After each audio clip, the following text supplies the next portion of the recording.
এই অপবিশ্বাস অপবিশ্বাসের হলো অপবিশ্বাস খুব ভালো ভালো মনের একজন অধিকারী। অপবিশ্বাস অনেক বেশি গ্রুমড হয়েছে। যে অপবিশ্বাস সারা জীবন সিনেমা করে হয়নি, সে অপবিশ্বাস গত 1-1.5 বছর অনেক ইমপ্রুভ করছে, মেকআপে, গেটআপে, সব কিছু। হ্যাঁ, সেটা সারা জীবনের সিনেমাতে ও নিজেই বোধহয় ওর ছবি গান টান দেখলে বোধহয় অনেক সময় বিরক্ত হয় বা রেগে যায় বা এরকম টাইপের, আমি শিওর একদম। কিন্তু এখন ও যেভাবে করে একটা নর্মালি একটা প্রোগ্রাম ইভেন্টে সে অ্যাটেন্ড করে, she is very beautiful.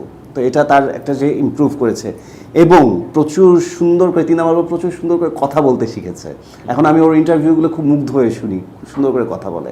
R 4 number আমার কাছে মনে হয়েছে অপুকে আবার একটু চালাক ধূর্ত মনে হয়, কেন জানি আমার কাছে মনে হয় যে ও বোধহয় একটু নেগেটিভ সাইডটা আমার কাছে মনে হয় কি একটু পলিসি মেইনটেইন করে সব কিছুতে।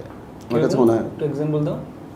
ওয়ার্ক পলিসি বা সব কিছুর ব্যাপারেই মানে থাকে না, যে আমার কাছে মনে হয় যে যেই জায়গায় যেটা আসলে এটা তো দরকার লাইফে, এটা নেগেটিভই বলবো না, যেই জায়গাটায় দরকার, যে এই জায়গাটায় আমার এই পলিসিটা খাটালে সাকিব আসবে বা বাবুর জন্য এটা করবে, বা এই পলিসিটা করলে এই ব্র্যান্ডগুলো আমার সাথে প্রমোশনে আসবে বা আমাকে ওর এই পলিসিগুলো খুব চমৎকার।